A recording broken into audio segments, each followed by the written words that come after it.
Buenas noches, Diego. Comienzo preguntándole por el tema del día. ¿Le sorprendió el anuncio por tuit de Guido Bellido, que ha remecido el ambiente político? Indudablemente ha sorprendido.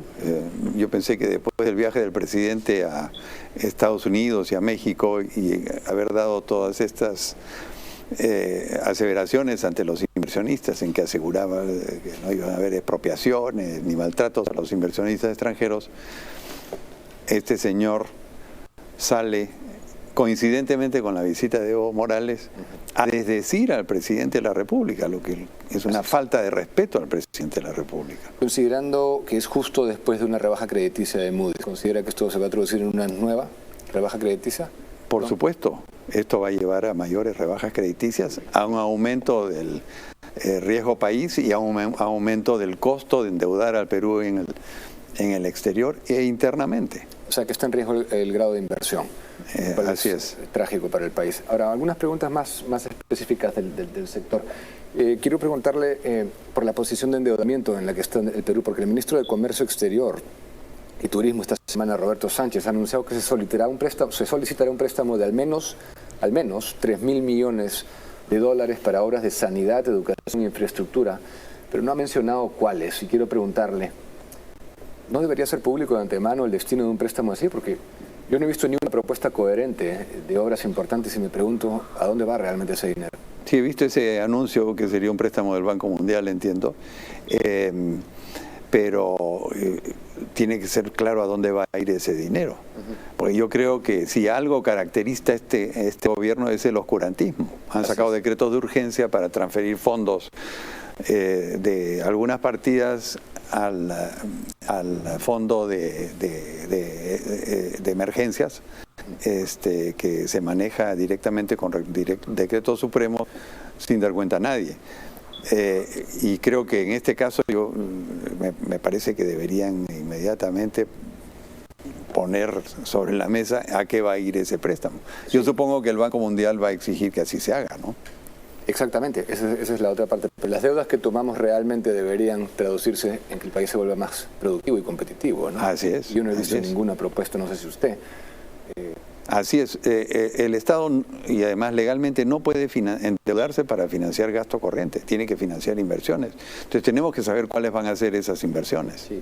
Nadie habla, como le comentaba hace un momento, ya que estoy analizando aquí la posición de endeudamiento, de los bonos soberanos que hemos emitido ya desde algún tiempo. Mire, en noviembre de 2020, solamente para hablar de los últimos, noviembre del 2020, 4.000 millones de Sagasti, y marzo de 2021, 5.000 millones nuevamente con Sagasti, pero Vizcarra había emitido bonos y Kuczynski había emitido bonos. Sí, claro. Y Humala. Y Humala había emitido bonos. Así es. ¿Cómo percibe esto? Bueno, ha habido un aprovechamiento de todo el trabajo de 30 años para lograr el grado de inversión, para endeudar al país, en vez de tener una política fiscal responsable. Yo quiero decirle, desde el año 2011 que dejé de ser ministro de Economía hasta ahora, que son 10 años, el presupuesto del Estado se ha duplicado, pero no se ha duplicado el bienestar de los peruanos. Adicionalmente, el endeudamiento también se ha duplicado. ¿Y a dónde ha ido todo ese dinero? A financiar déficit y financiar obras innecesarias, desde la refinería de Talara hasta los Juegos Panamericanos, evidentemente antes de eso la carretera interoceánica, el edificio del Banco de la Nación, el Centro de Convenciones de Lima con OAS, en fin, se han hecho un montón de elefantes blancos que hoy día no tienen ningún beneficio para la población en general. La refinería de Talara es realmente el monumento de un gasto innecesario, completamente inflado, que no se va a traducir en nada, porque probablemente sea obsoleto. El mundo está yendo a vehículos eléctricos, entonces debimos haber invertido en cobre, que es el metal del futuro, en litio, y también en energía eléctrica, en vez de invertir en un montón de fierros viejos que vamos a tener en la refinería de Talara. 7.000 millones costó. Así es. Ahora, Pedro Franque expuso en el Congreso el presupuesto que su sector estaba proponiendo, ¿no? Pero quiero preguntarle por qué considera que los presupuestos, y esto no es solo de este gobierno, ¿por qué considera que los presupuestos del MEF varían tan poco y están en esta suerte de inercia y tienen cambios básicamente marginales pequeños cambios aquí, un poco por allá, pero no hay una reconsideración integral del presupuesto nacional, porque cree que es así. No, es que hay mucho gasto rígido, que son los gastos de remuneraciones. Lo único que se dedicó el señor Humala, el señor Kuczynski, el señor Vizcarra durante sus sucesivos gobiernos es inflar la planilla pública y destinar mucho gasto a gobiernos regionales que no tenían ningún control. Los gobiernos regionales, no te olvides, nombran profesores, nombran médicos, tienen por menos un 70% del gasto público en sus manos hoy día sin control alguno. Sí. Entonces, esa rigidez hace que el presupuesto varíe muy poco. Lo único que varía es el gasto de inversión. Y los últimos gobiernos han demostrado que son incapaces de hacer inversión pública en forma adecuada. El grueso del presupuesto va a salud y educación, el grueso pero absoluto. Pero no vemos, por ejemplo, en seguridad una disposición importante, una colocación de gasto importante ahí tampoco. Pero eso le comento que me parece que habría que reconsiderarlo dentro de lo posible. Ahora, también vamos a desaprovechar seguramente ahora el alza del precio de los metales. Por supuesto. Vamos a desaprovechar este momento extraordinario en el mundo en que los precios de los metales, todos los metales, oro, plata, cobre, zinc, todos los metales que produce el Perú están a precios récord.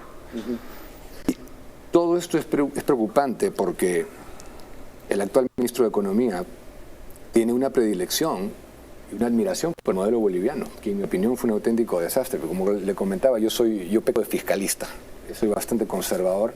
Yo también, así que estamos en la misma línea. Usted también, bueno. Pero comprendo que el Perú a veces requiere de una intervención, a veces un poco más de lo que uno quisiera. Un modelo que se basó en la recaudación del gas y del petróleo, de los precios internacionales, para comenzar este inflow de cash que permitió el Estado elefantiósico y todo. Pero ¿cuál es su opinión del tan llamado milagro boliviano? Mira, Bolivia es un desastre. Tan así pues que ha terminado siendo un narcoestado y un estado ineficiente e inflado que no puede dar ni siquiera los servicios más básicos a su población. Mira, yo hice un cálculo que si el Perú dejase de crecer a lo que estaba en el 2019, que es el último año de crecimiento sólido, digámosle, y Bolivia, que tenía un promedio de más o menos 3.3, le tomaría 30 años a Bolivia llegar a donde está el Perú en el 2019. O sea, si el Perú continuase creciendo, obviamente Bolivia nunca nos va a alcanzar. De manera que el modelo boliviano, y uno lo ve en las calles de Bolivia, lo único que ha generado es bienestar para una capa burocrática del Estado, pero para el resto del país no lo ha hecho. En el cálculo que hizo, le tomaría 30 años alcanzar al PBI prepandémico del Perú. Así es, exactamente. Interesante. Y hablando de Bolivia... El PBI per cápita estoy hablando. El PBI per cápita.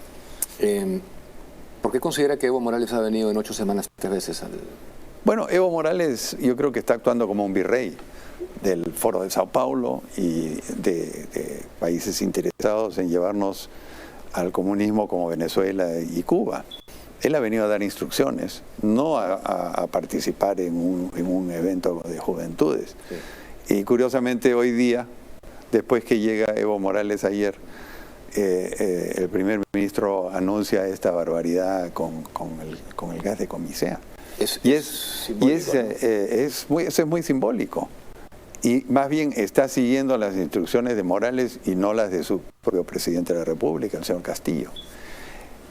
El gas es un tema indudablemente complejo e impacta a los hogares peruanos y a diversas actividades como la generación eléctrica, pero es un tema que se tiene que tratar técnicamente.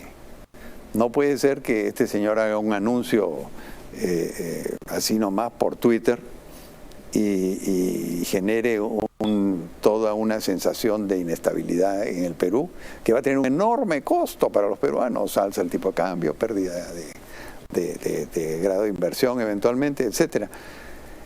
Y el Estado ha fallado en el manejo del gas de camisea. El Estado tenía que haber masificado el consumo del gas natural, que es barato y que puede llegar directamente a la mayoría de hogares de todos los peruanos. Una ama de casa en Arequipa que recibe gas natural que se transporta en camiones porque no tiene gasoducto, le cuesta más o menos 20 soles al mes el consumo del gas natural, frente a 60 soles el consumo del GLP, que es el gas licuado de petróleo, que es otro.